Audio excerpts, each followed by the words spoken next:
Okay, all, here we are. It's Tuesday, October the 2nd. We're going to once again try to get those tomato and pepper plants put in. If you watched my previous video, you know we came out here Sunday and attempted to do it, but during the course of cutting away the tree stumps we'd left and trunks, took a little fall. I got bruised up a little bit more than what I thought. So I took the rest of Sunday afternoon off and yesterday off, sort of let things get back to normal. So we're out here today. We're going to give her another try. Now I've already collected everything we're going to be using. I've got it laid out here so you can see it. Now the planting method I'm going to show you today is definitely not my preferred method, but it's the method we've had to use throughout the place because the ground we got hasn't been worked in 10-12 years. It's compacted and it'll take a year or two to get back in shape. So by all means, it's not the preferred way. But should you come across a situation where you're faced with the same thing, raw ground, hasn't been worked, it'll still allow you to get something in, whether you're growing it just to keep yourself happy for a hobby or produce a little food. So let me show you what we got here.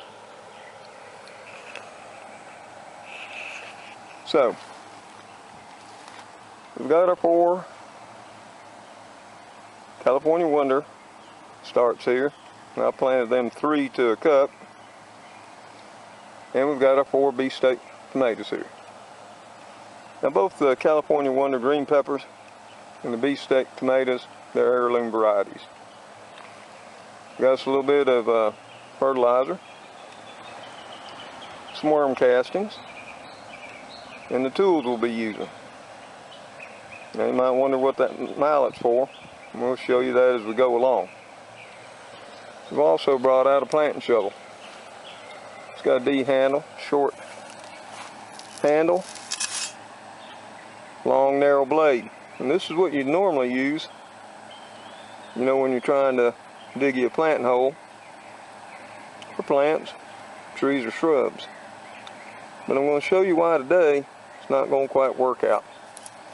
So stay with us and we'll get this going. Okay, we're going to try to use this narrow planting shovel, see if we can dig a hole over here. Kick it in. It's not going in all that far. You might be able to use it since it's rain. That'd be a plus. So what we want to do,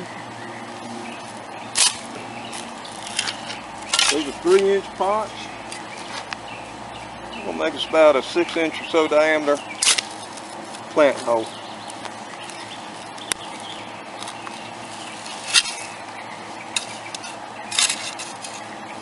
You can see, I'll bring you over here, what we're faced with. Plenty of roots here. Won't even allow us to get this top covering of dirt thrown out of the way. So what we got to do, that's why we have these pruning shears. And we're going to come in here and we're going to cut these roots away.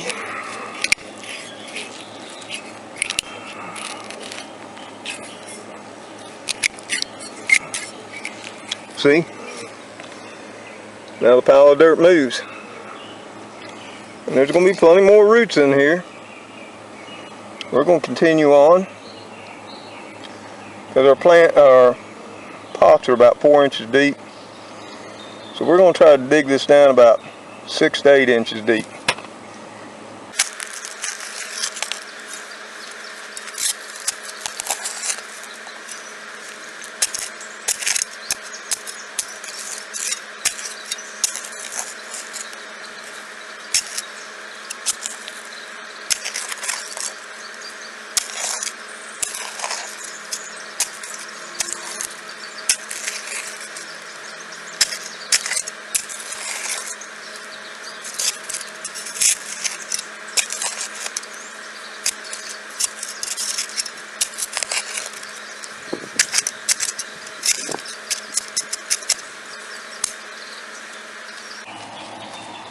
Well, there you have it. Got the first hole dug, and this is going to be typical of what we're going to be putting in for all 8 of the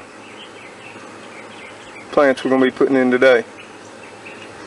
So as you can see, we got it down a little over 6 inches. Try to keep it round, don't taper it in too much. Now we're going to go ahead and get some compost. Mix that up with the bottom soil. Continue on, and we're going to plant the first of the tomatoes. Okay, we're over here at the hole. We set our tomato in. To judge the height, and you see it's going to be just a couple of inches above the soil line. That'll be fine. And then we took some compost. We just mixed it up with the soil in the bottom. And then we're going to add a tablespoon of fertilizer. Now, I wish I had some organic, but I don't. And this is Walmart's brand.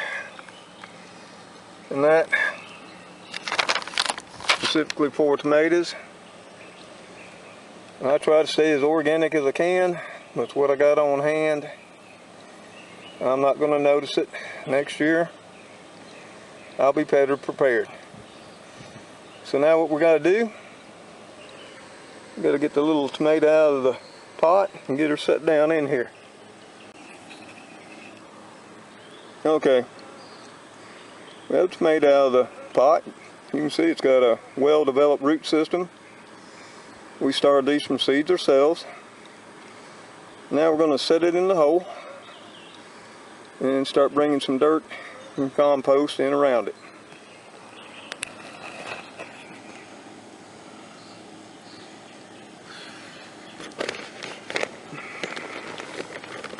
And we're just going to mix up some compost over here with our backfill.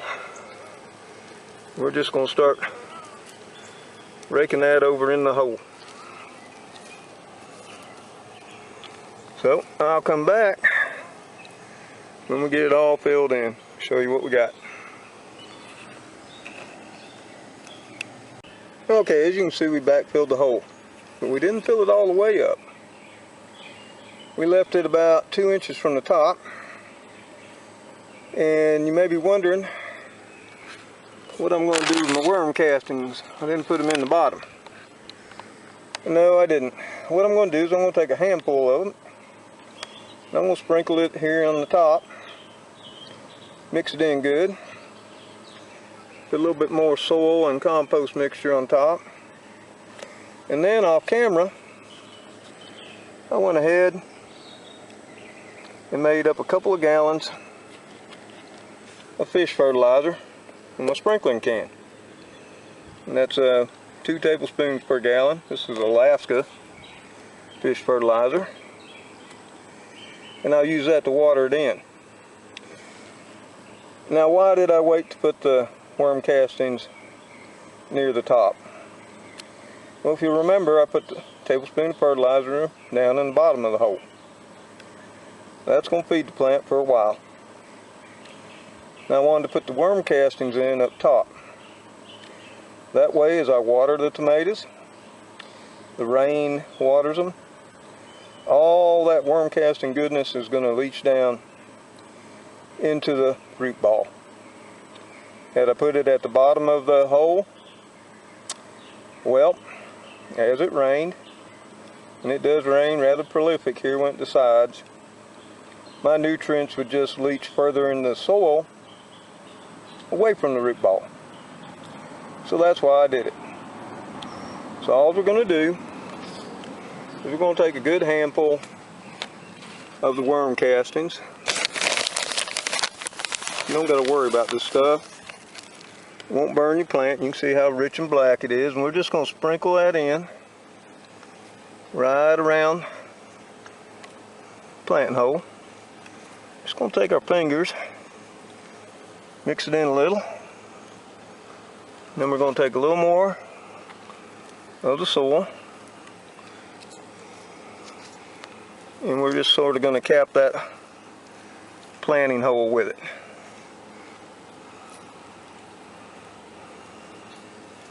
And there you have it.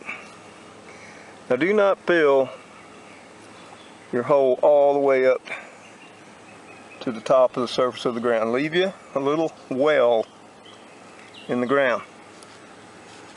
So now we're going to water it with the fish fertilizer.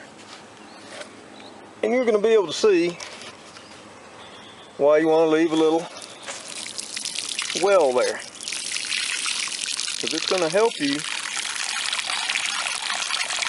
keep your water right where you want it, which is around the tomato, soaking down throughout the planting hole to the root ball. Now had I brought that soil surface up level with the soil, or as some I've seen do, slightly above it, then all my water would run off. So leaving a half-inch well in the indentation keeps it all right where we want it without having any runoff.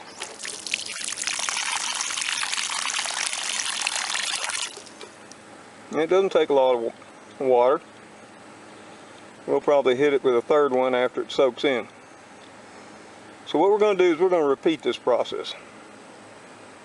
Dig the holes, and for the tomatoes we'll be going in about every 4 feet, and then on the peppers we'll go in every 3 feet. And we'll dig the hole, we'll mix up some compost in the bottom of the hole with the native soil after we picked out any rocks and roots. Then we'll go ahead and set our tomato in. We'll trim off some of the leaves. We'll backfill it with a mixture of compost and native soil up until we're about 2 inches from the top. Then what we're going to do is we're going to go ahead and take worm casting and throw in there. Mix it up on top, and then put a little more soil on top to cap off the hole. And the final step will be water each of them in with the fish fertilizer. Now once I get them all in, since you sort of got the idea how I do it, I'm going to go ahead and get these knocked out because it's difficult to film, plant, talk, think about what you're doing. When I get them all set in, we'll come back and chat. Well, it's around 3 p.m. in the afternoon. We finally got her done. 4 tomato plants, the beefsteak heirloom are in. As you can see, they're on 4-foot centers. Then we came down here and we've got the pepper plants in. These are the California Wonder heirloom peppers. They've all been planted in. These are on 2-foot centers here in a little block. Now what I'm going to do is these will grow out through the fall. As we get closer to the frost, sometime around end of November, we'll put up a structure. We'll put plastic over it, and we'll protect them from the frost and grow through the winter. We've had tomatoes here growing all the way up into February, as well as peppers. We're going to give it a try again this year. So I just wanted to recap what we did. We put in 4 beefsteak heirloom tomatoes. We went ahead and put in 4 plantings, and there's actually 3 plants in each planting of the California Wonder heirloom green bell peppers. And how did we do it? Well, we had planted them seed in small 3-inch pots. And then we brought those out. We dug a planting hole that was twice the diameter of the pot. We had 3-inch pots, so we dug basically a 6-inch diameter planting hole. Now in the bottom of that hole, we mixed in a couple of healthy handfuls of compost. The next step we did, we sprinkled in a tablespoon of fertilizer. Nope, it wasn't organic. We didn't have any on hand. If we had, we would have done it. And then we went ahead and set in the tomato and pepper plants. Now on the tomato plants, something I didn't mention is those holes were dug fairly deep, and we stripped off all the lower leaves and set the plants in to where there was only about 3 inches sticking out. Now, then we mixed in some compost with the native soil. Here again, we made about a 60-40 mix, native soil to compost, and we backfilled each hole till it was around 1.5 inches from the top, 2 inches, 1.5 inches. Then we took a nice big healthy handful of worm castings, mixed it into the top of the dirt around each planting, and came back and filled the remainder of the hole within about a 1/2 inch or so with the native soil to cap off the planting holes. Now the reason I do this is, compost has a lot of organic matter in it, and if you leave that exposed, it's going to sit there and dry out. It can also, wick moisture up like a sponge and just cause your planting to dry out all that much faster. I've just learned by backfilling the top last part of each hole with the native soil, it adds as a little moisture cap and retains the moisture better in the soil. And the last step was to come in and water them in really good with some fish emulsion fertilizer that was mixed up 2 tablespoons per gallon of water. And we gave each one of these holes a nice healthy drink of that. So, all we got left to do is gather up the remaining dirt.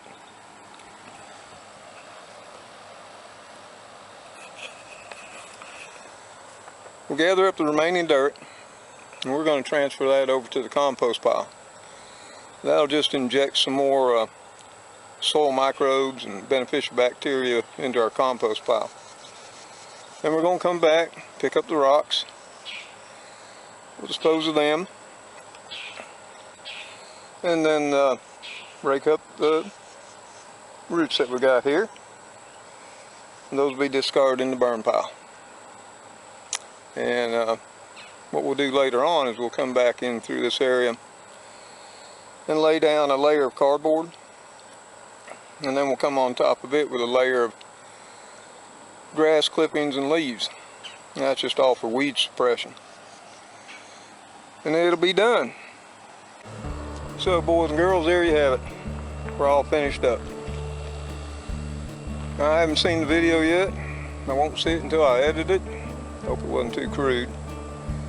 It's extremely hard to shoot a video.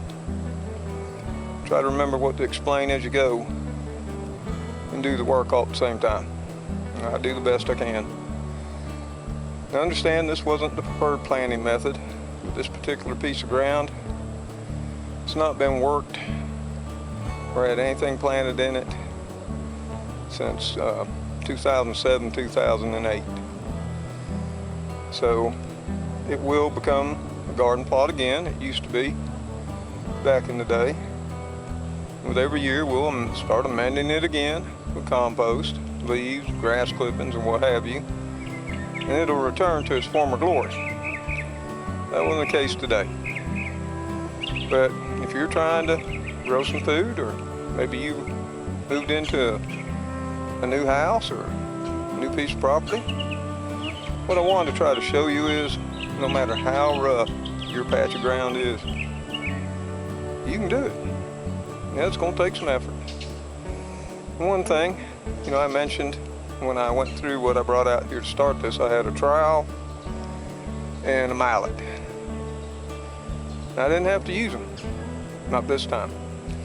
But every time I wanted to stick a hole in the ground, around the house, along the property lines, because there were so many roots matted up from this place being so overgrown for so many years, I had to take that trowel and beat it into the ground, literally cutting through the root mass to create planting holes. And I was pretty sure I'd have to use it today. Thank God I didn't. Overall, it went rather smooth. I do hope you enjoyed it. Maybe you learned something. If not, maybe you got a good laugh. Until next time, folks, y'all take care, stay safe, and God bless you and yours. Bye for now.